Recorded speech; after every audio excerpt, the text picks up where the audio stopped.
So I am Ron Vocone, Director of Mission Critical for Gray Construction, and I wish I had anything remotely 007 to say like Sheila said, but, I think you do. well. So Mission Critical is one of those terms that engineers make up to make themselves sound cooler than they really are. End of the day, I build data centers. So that's the core market. I'm not a marketer, wasn't even involved in business development until 2008. Just got thrown into it when the economy crashed and pulled me out of the field and said, go find some work. So that's how I got into that. Go ahead. So mission critical environments, data centers, call centers, kind of a unique sales cycle, very long, usually a year to a year and a half, depending on how early you're involved in the pursuit. And you're dealing with, there could be any one of a number of parties that are leading the charge for the owner. It could be the customer from a finance standpoint. They may have a technical guy, an engineer leading. Could be a agency, construction manager, an owner's rep kind of thing. And they also lean on subcontractors, electrical or mechanical subcontractors that work with them. They'll lean on them a lot of times for a recommendation for a general contractor. So it's all over the board, and that can make this very challenging. So I have been with Gray Construction since March of last year. Very new, was charged with building a new line of business, starting up a mission critical group. Gray is very well known for building manufacturing facilities, things 500,000 square feet and larger, distribution centers, a lot of big box things in California and a lot over the Southeast. So, and we've got a nice resume of data centers, but a lot of them were in another facility. So the Gray name is not associated with data centers. So that was really something I thought I might spend the whole first year doing. And that's kind of the case study that we're going through here, is how do I get the Gray name out there as quickly as possible, make that connection with data centers. So actually go back one. So the challenges, again, we aren't associated with data centers, or weren't, I should say. High barrier to entry, meaning that if you don't have the right engineers, the right resume, the right connections, you're not going to get your foot in the door. Limited brand awareness, limited commitment to the market, and what that means is, as much as I'd love to say, give me $20 million, I will start you a heck of a mission critical business. I'd hire a bunch of business development folks, we'd be everywhere. That's not reality, not in this economy. So they hired me, I'm a one-man show, so how can I make Gray look bigger in the mission critical market, and how do I make myself look like more of a thought leadership, amplify the message, get the word out. So brand development, associate Gray with mission critical, establish thought leadership, and what I mean by that is I would say that I had some thought leadership going into this. I've expanded that, but I need to attach that Gray name to it and build credibility. If they see you on social media and you're putting out consistently quality content, eventually they think, whether it's right or wrong, that you know what you're talking about. And again, attaching the Gray name with that. Develop relationships with industry leaders. I've continued that. There's several people that I've probably been interacting with for 2 years, 3 years on social media, sometimes full conversations back and forth on Twitter, which kind of gives you an idea of the engineering types that I'm dealing with. But haven't met face to face, you do, it's nice, and that's an important part because eventually you got to make the sale. But trying to develop a rapport with the industry leaders, and they love to do it through social media, has worked great for me. Brand awareness, amplify the message, get the Gray name out there, but not repetitively just talking about Gray, and I'll get more into that later. And eventually, we're talking about lead generation. We want to start at the top of the funnel and bring in leads. It's not going to be someone sending me, it's happened once, but it's usually not someone sending me something on LinkedIn saying, hey, I got a project for you, you want to come out and build something for me? But it gets the ball rolling, gets your foot in the door.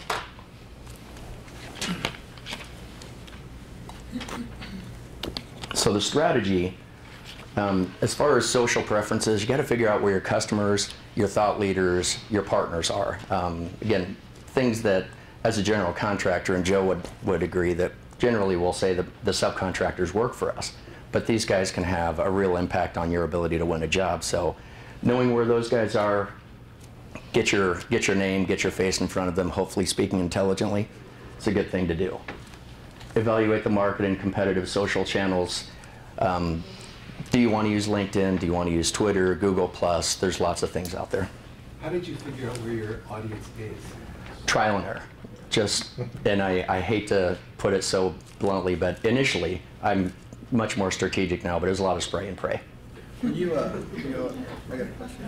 Because you're mission critical, so we Colo at IO Data, we have a lot of high level Fortune 500 companies that we do work for. We can't discuss who we do work for at all. So now you got to write white papers on it, or put things out there on that, but you can't tell who you're doing it for or anything else. Yep. Right? You got the same Yep, issue. absolutely, yeah. So how do you break that barrier?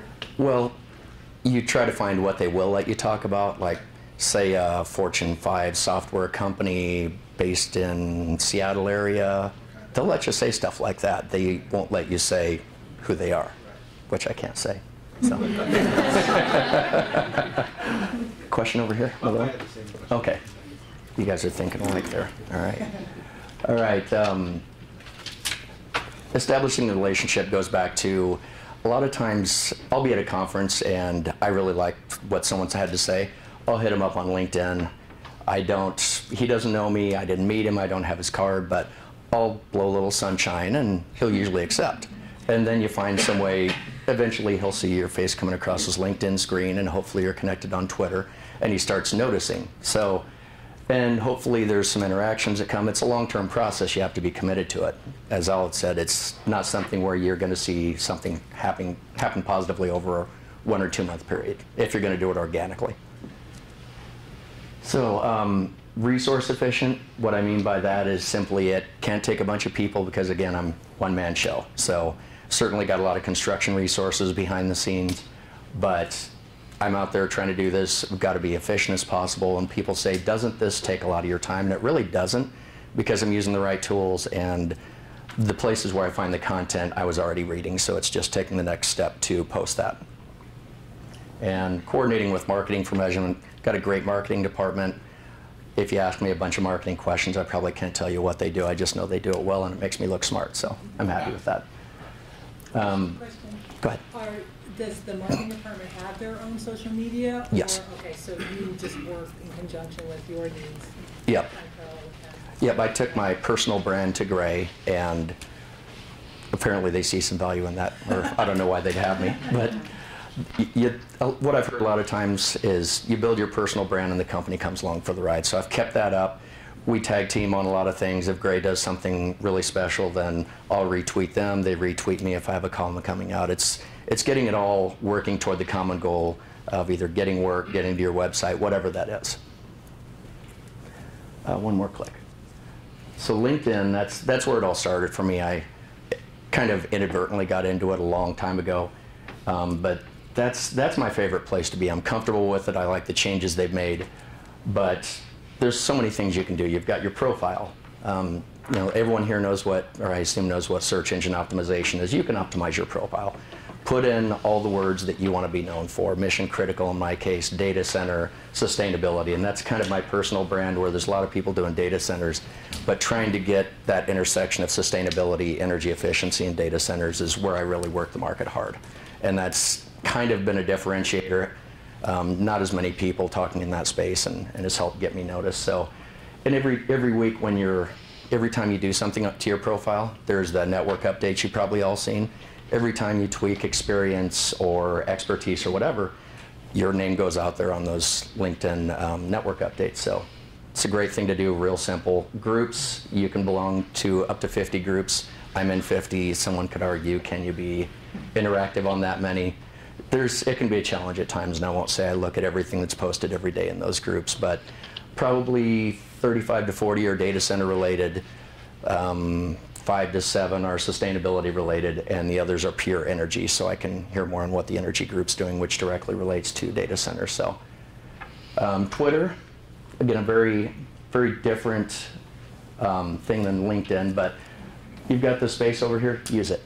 You've got the whole screen, put information up there, get whatever you can about your company out there and yourself out there. So you look at how many times I post on Twitter versus LinkedIn, for example. I post probably 7 times a day as far as specific content on Twitter. LinkedIn, probably 5. And sometimes it's more acceptable to send out a lot of information on Twitter. Some people have full conversations, and hopefully you have interactions. back and forth with people, and I'll do that on Twitter, not as much on LinkedIn. Because on LinkedIn, you have your picture come across someone's homepage on LinkedIn, and the term I'll use, and I think it's very appropriate, is fatigue. If someone sees, and you've probably seen it, where one person has posted a dozen things and it's filled up your screen. You turn them off, you disconnect, you don't want to do that. So staggered out 2-3 hours, whatever your tool says you ought to be doing. Go ahead.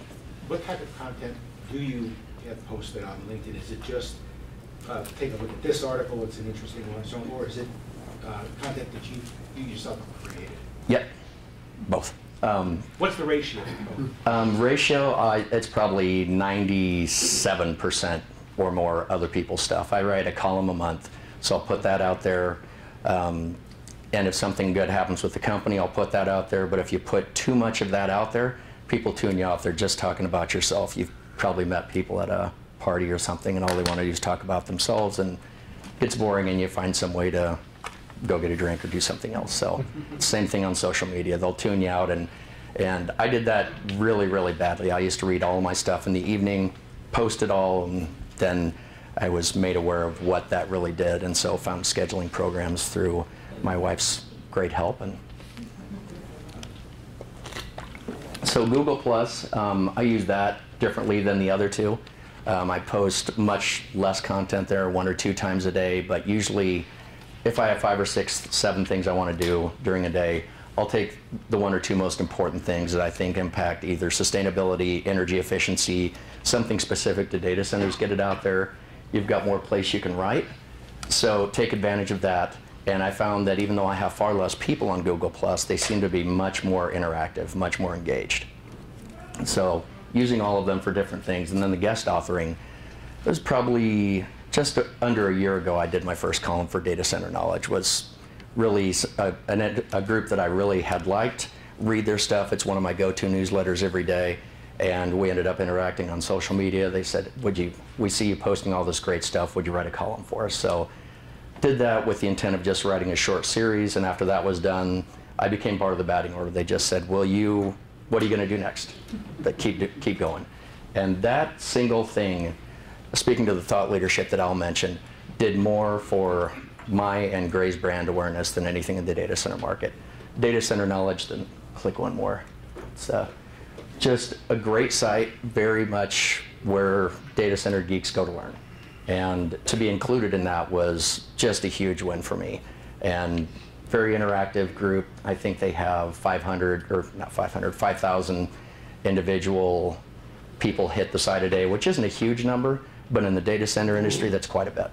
It's a very small industry, and everyone knows everyone, so it was a great place to be.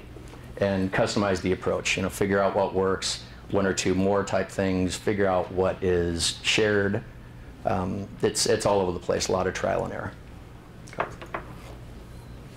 So the tools from a business standpoint, I get tons of newsletters. I've subscribed to a lot of RSS feeds, have news feeder, and then I use Buffer app to do the scheduling. I like it because of the scheduling on its own. It will reach into your Twitter and to your LinkedIn and figure out where are the optimum times for your content to be viewed. So that's a great thing, plus the price is right, it's free, unless you want to do their upgraded package, but I've had no problems at all. I felt unlimited by what I've been able to do with the free version.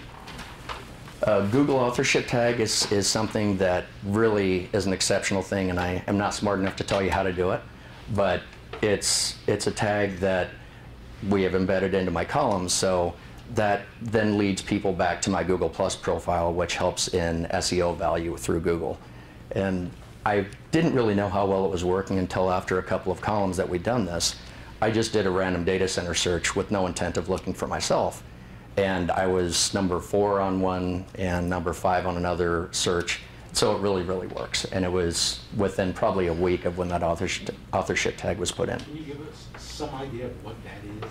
Or maybe Sheila could. Yeah, probably. It sounds that good. I have my expert in here that can tell you. She did it. So you have the unfair advantage, at least in the construction and data center market, that my wife is a brilliant digital marketer, so that helps.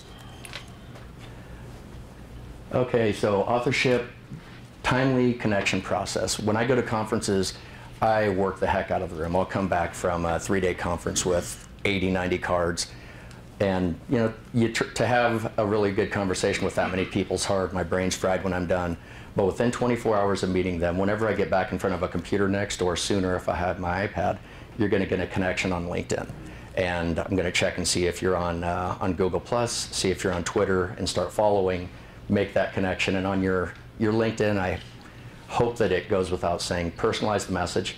You don't want to just find them, click on it, say you're a friend, or you've done business together, and just leave it saying, I'd like to connect, add you to my personal or to my professional network. You can connect to just about anyone if you personalize your message. From a marketing standpoint, again, our marketing group's great at this. CRM integration, make sure these connections are tied into our CRM and get some value out of those. Website analytics, how much is social media driving traffic to your website? Because that's where we look even bigger. We have a great website, shows off our projects really well. And PR monitoring is a big thing. So the results, the business interactions, this is an example, speaking engagements. Beyond writing the column, probably the biggest thing, second biggest thing I would say, is speaking engagements. If you're the guy up on stage, especially if you have a company that has a limited resume, as we have a decent resume, but we're certainly not up with the top 5 in the industry, you don't necessarily want to show people your resume. I mean, certainly will, and hopefully it's good enough, but if you're that guy on stage and you're speaking, you skip that first date. They don't ask you for a resume.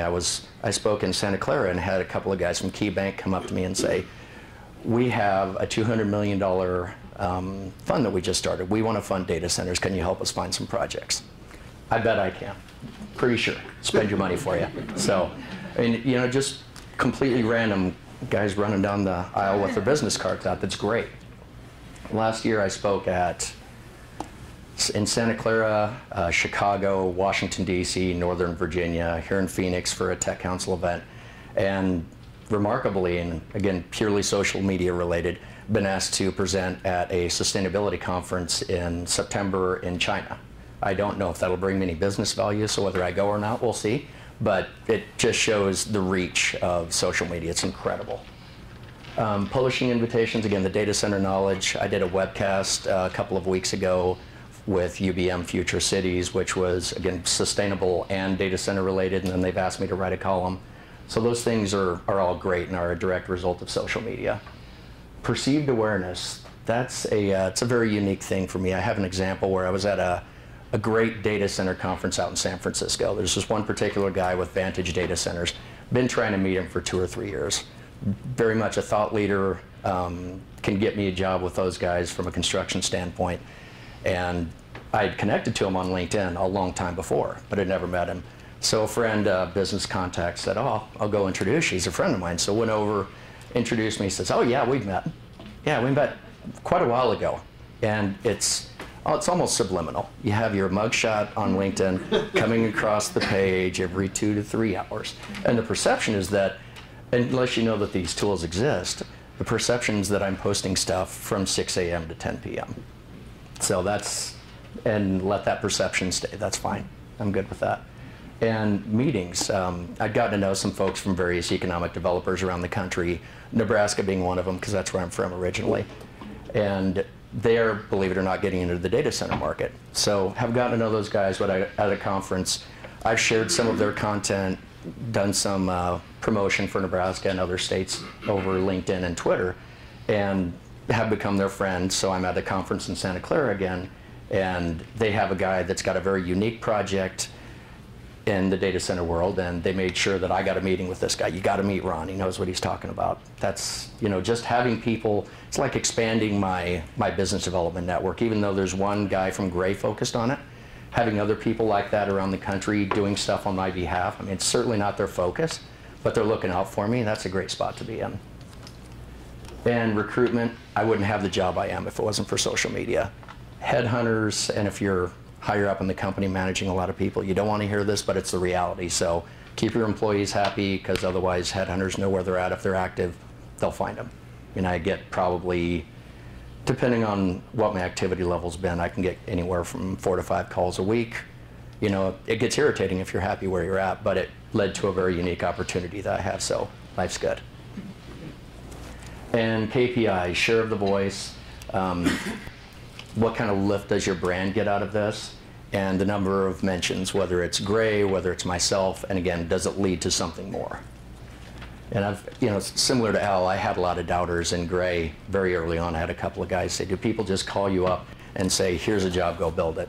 No, but no one ever just calls you up on the phone and says that either. So you've got to work, get your foot in the door, and at the end of the day, you have to, I could say all I want on LinkedIn and Twitter, but when I show up in front of someone, I still got to know what I'm doing or I'm going to get laughed out the door. So I still need to be that geek. Reach metrics, impressions, frequency, ROI versus paid media. I have the single upgrade, the first upgrade on LinkedIn. Twitter's free, Google Plus is free, Buffer's free. Pretty good ROI. So,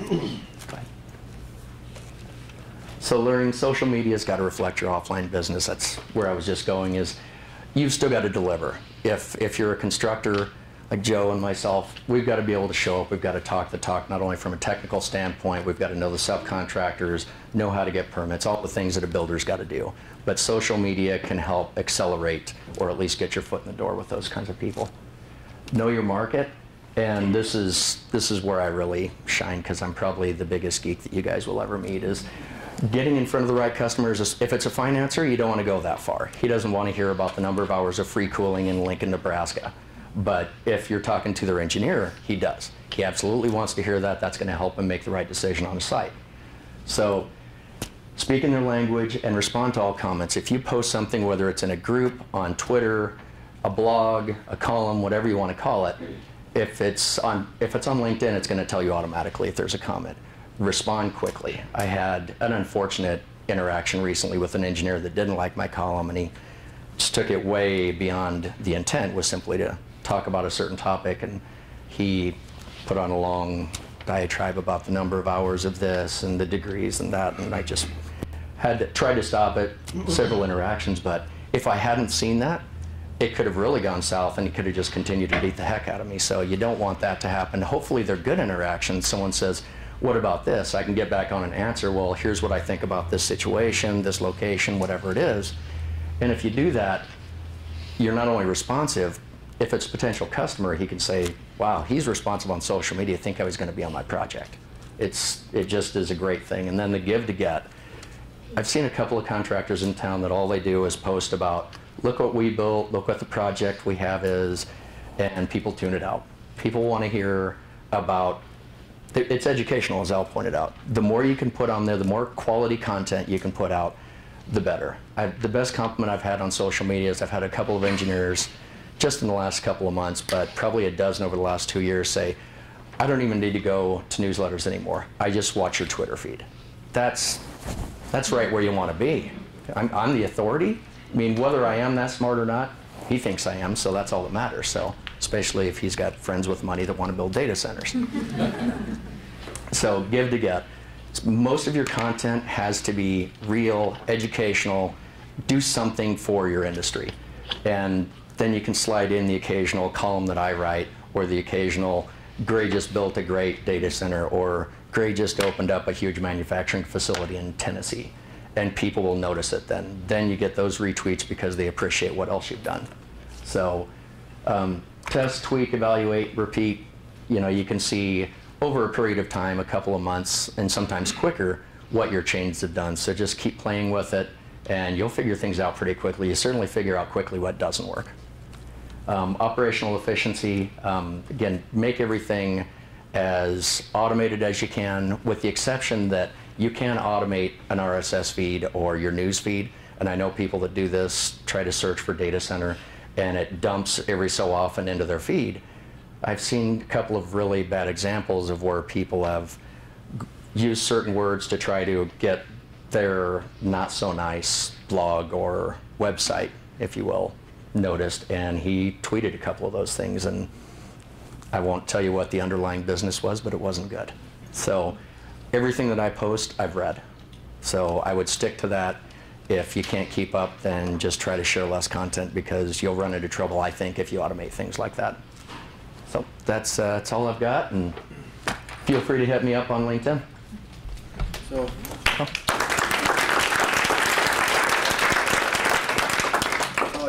many leads do you generate for your sales force? Do you know that are like what you consider like a hot lead, or a lead that might go to a CRM? Your guys are following up on it, you're feeding into that, and then how many conversions to data centers do you get per day? Oh, well, having only been here 9 months, I can't say that there's any that have led to a project, but we've got about a half dozen real leads that we're following up on. One guy, and this is the one that I called, he's a consultant for a co-location customer based out of Florida, that he called and said, hey, I've been connected with you for a couple of years, we met at this conference, follow your Twitter feed, you know what you're doing. I need someone on the construction side that can help me do some conceptual estimating, help out this customer looking at a national data center rollout.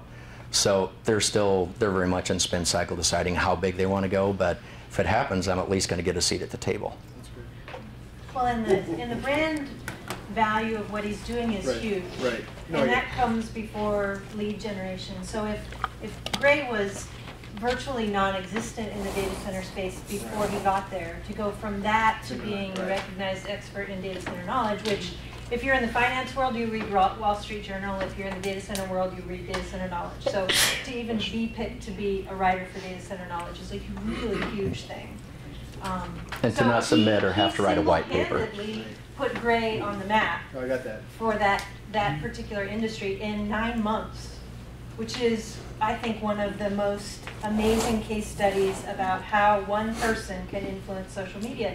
And for those of us who are with agencies, you know, we sometimes struggle that we're asked to do this for our clients, and this is a perfect example of, you know, he's working with his marketing department, but because he is the thought leader and he can go to market with real, legitimate information, how much more powerful that can be than any agency could do for anything. And I know I just got myself out of a job here. But the truth is that for our clients, the more that they can communicate through social media and tell their story in the way that both Al and Ron have so effectively said, the more powerful the impact can be. And truly, because I know a lot about this space too, Gray went from 0 to 1,000 in 9 months, which is a really tough thing to do in that particular industry. So this is a pretty phenomenal case study of what he's been able to do. What's the conscious reason why you're not using Facebook? You know, that has been a debate within our family for quite some time. And I don't have a great reason other than I made fun of a lot of people a long time ago, which I should shoot myself for now, that I use social media so much. But no, it's simply that I try to separate. I don't do anything personal online. It's all just purely professional, and there's certainly a place for it. And when I was in pursuit for a Facebook data center, I thought very quickly about getting one on and kind of have some ideas on what I need to do, but it's just I haven't gone there yet, haven't seen as much value in my specific market as I have through the other channels, but I should be. I honestly should be, and Facebook could easily look up if a profile certainly appears and says, oh, you just joined. That could be the reason I don't get a data center with them. So you have the column on the data center knowledge, but you don't have a blog that's specific on the Gray website or anything like that, do you? No, I don't. Why? Well, I'm trying to drive more people to the Gray website to talk about data centers. So we've been doing that more through my column on data center knowledge and trying to lead people back there. Once we're a little more established in the market, that's one of the things we've talked about doing. My columns have been reprinted in Gray's, got a monthly newsletter that goes out, and they shove some into their Manufacturing Pulse, which is another online or a digital newsletter that goes out. And so they republish them in there as well to lead people back to Gray and make that connection. Any tips you have for making sure you allocate the time you need to write the columns and making sure that gets done on a... If it wasn't for the last minute, nothing would ever get done. I talk about it and I think about it and I write better proposals and I write better columns at the last minute. So basically I'm terrible at it. I'm a horrible procrastinator. I put myself up against the wall. I'm trying to do better. My last couple have been. But I think especially for someone that schedules themselves a lot, simply to put time, put half a day in your schedule and just block it out and have the discipline to either leave the office, not open up anything on your computer except Word, because once you open up social media, oh, look, something shiny. So it's a lot of discipline, and I won't say that I'm great at it yet. Go ahead, Joe. Well, somewhat of a similar question is, how do you manage the balance between the social media requirements and the time in front of the clients, eye to eye? The culture, the contact that Al spoke of. Mm-hmm. I am probably on the road 80% of the time, and that's, I guess while I'm on a plane, if they have a decent connection, I'll do some social media, but otherwise I'm out chasing customers. I can do a lot of data mining through LinkedIn and try to find the right guy to get to, but I would say probably 95% of my time is spent more people-facing than social media. I really don't spend that much time on social media. I've been kind of a student of the game for 7, 8 years, so tons of newsletters, tons of reading, keeping up, and especially technical things like this, whether you're in the data center field, healthcare field, anything technical like that, you've got to stay up on what's going on if you're going to be able to talk intelligently about it. So I already had that reading done, so the added time for social media is probably 15 to 30 minutes a day. Just posting the links, scheduling those things, and if I have any comments, I also look at other feeds, people that I really trust that are thought leaders, and viewing the groups and commenting. But you know, it could suck up 8 hours if you let it. I mean, you can keep looking and looking. It's kind of like YouTube. It can be very addictive, but I would say I spend probably 15 to 30 minutes a day. Good. Aren't there other people in your companies that could put out content that would be valuable to your customers, that you could co-author with them, so your name is tied to it, so it would attract more people, but you don't have to write everything yourself? I mean, there's got to be folks, I would think, that There are, but most of them, again, with this being a new market vertical for Gray, there's not as many pure play data center geeks in the company. I'm the one that's dedicated. There's certainly some smart guys that have worked on data centers, but haven't been as committed to the market and as immersed as I have been. So, and at the end of the day, you can make that connection, but someone's got to be able to answer the question. So I certainly wouldn't let any of them out on their own to do it. Sure. The content that you post out, do you grade the content? Sort of like, oh, I might have seen this before, it might be a month or two old, should I send it out or not? I don't send out old stuff. I don't send out old stuff unless it's very unique, or I've just posted or started a discussion on something else where this is relevant. Got a friend out of a great data center in Las Vegas that every now and then he'll pull out one of his old blogs and bring it in and say, here's why I'm reposting this, part of a discussion, and he's always spot on with it. So I do that every now and then, but generally just something I've read. I don't post anything that's old, try nothing more than a week, generally just a day or two old, because I want to be a news feed too. And as far as grading it too, if I've read something, if it had a great title but it was a weak article, I don't send it out. It's got to be something that I read, I enjoyed, so I'll send it out, hoping that there's other people that think the way I do, which could be unfortunate, but. Questions? Any questions for Al? We didn't really give a lot of time for that. We went from one to the other. So what are a couple of takeaways from the session today? So this is how we remember this stuff, so we don't go to sessions and then we forget it tomorrow.